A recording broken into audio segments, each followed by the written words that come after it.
Hello friends, welcome to our classes quantum June. So मैंने पिछले lecture में काफ़ी चीज़ें कवर की थी। एलिमिनेशन मेथड से हम लोग ने रैंक निकालना, वो इन्वर्स निकालना सीखा था। उसके बाद आपका जो है आइगन वैल्यू, आइगन वेक्टर निकालना सीखा, ठीक है।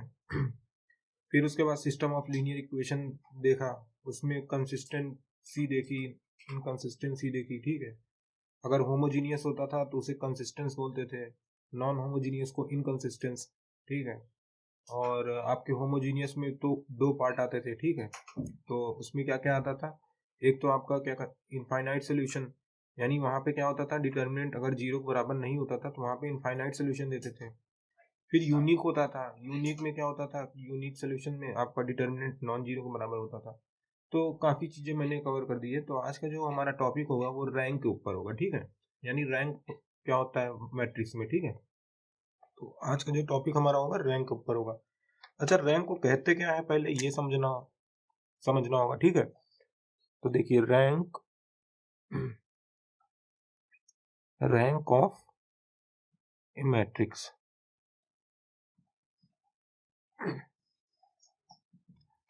तो देखो, रैंक को क्या बोलते हैं, the maximum number of, rank होता क्या है पहले ये देख लीजिए। The maximum number of linearly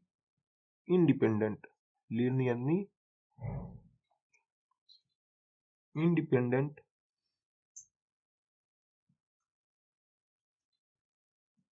column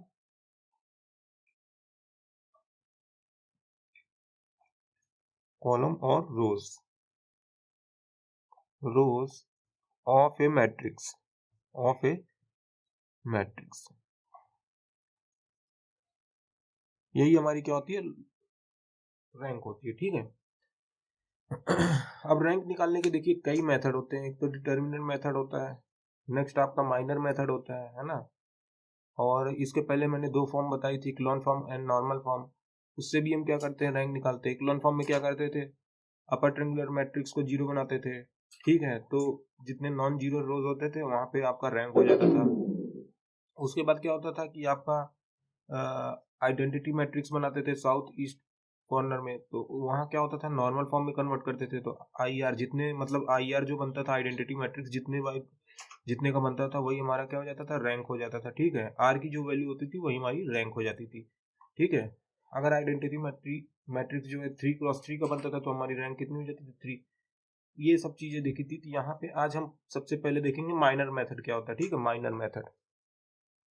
तो इस टॉपिक में हमने पहले डिस्कस करेंगे माइनर मेथड। माइनर मेथड क्या होता है, तो देखिए माइनर मेथड क्या होता है, the determinant of square matrix obtain by reducing row और कॉलम, ठीक है। कोई भी आपको स्क्वायर मैट्रिक्स दी होगी, वहां पे आप रिड्यूस कर, रो और कॉलम को रिड्यूस करके वहां पे आप क्या कर सकते हैं, मैट्रिक्स का, पर्टिकुलर मैट्रिक्स का रैंक फाइंड कर सकते हैं, ठीक है। तो ये क्या होगा, the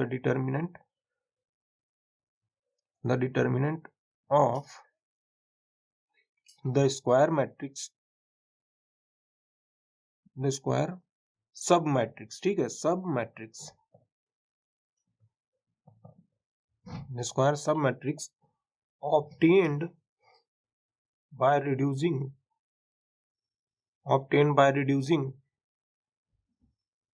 some row or column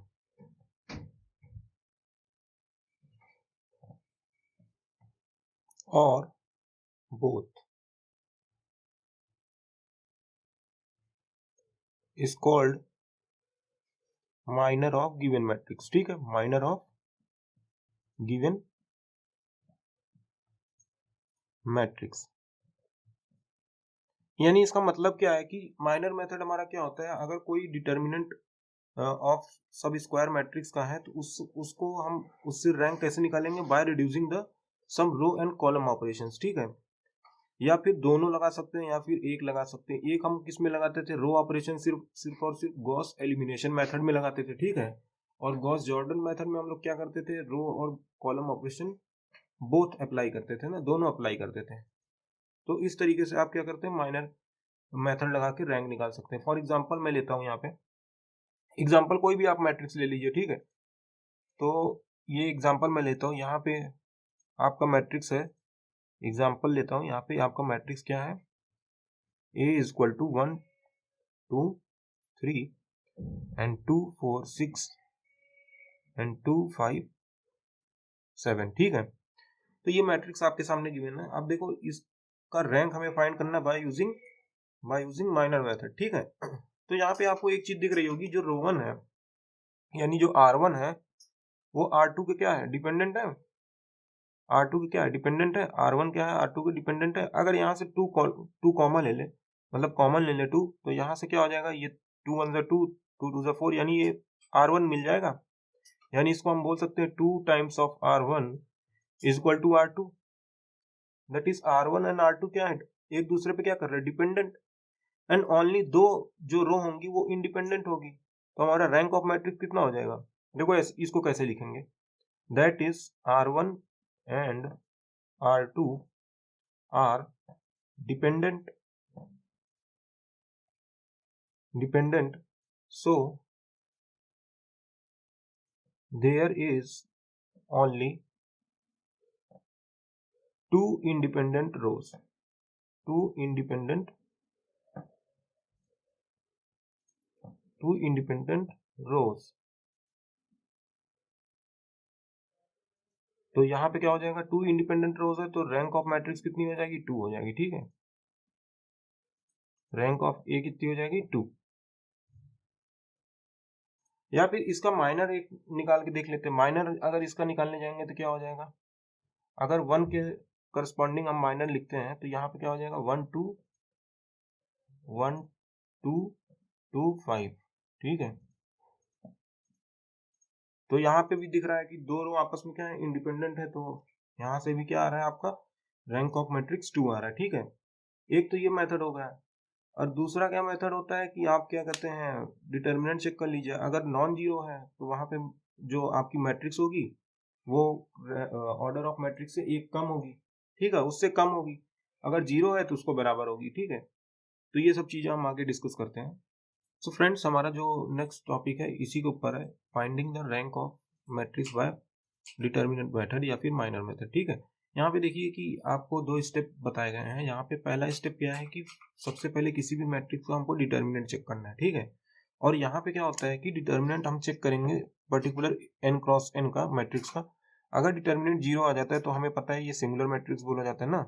तो इसके केस में क्या होता है कि यहाँ पे रैंक जो होती है ऑर्डर से कम हो जाती है, ठीक है। जो ऑर्डर ऑफ मैट्रिक्स होगी आपकी, जैसे 3 क्रॉस 3 है, उसका आपने डिटर्मिनेंट निकाला, 0 आ गई, तो रैंक आपकी क्या हो जाएगी, 3 ना होके वहां पे क्या हो जाएगी, 2 हो जाएगी, ठीक है। नेक्स्ट आपका क्या है कि डिटर्मिनेंट अगर नॉन जीरो है, यानी डिटर्मिनेंट अगर जीरो नहीं आ रहा है, उसकी कुछ वैल्यू आ रही है, तो वहां पे आपका जो कंडीशन होती है वो नॉन सिंगुलर की हो जाती है। और इस कंडीशन में हमारी रैंक जो होती है मैट्रिक्स के ऑर्डर के बराबर हो जाती है, ठीक है। नेक्स्ट आपका जो है स्टेप 2 क्या है, rank of a matrix if r, यानी किसी भी मैट्रिक्स का अगर रैंक आर है तो it follows the following two properties, यानी दो प्रॉपर्टी को फॉलो करेगा, ठीक है। पहली क्या प्रॉपर्टी होगी, there is at least one minor of order r which is non zero.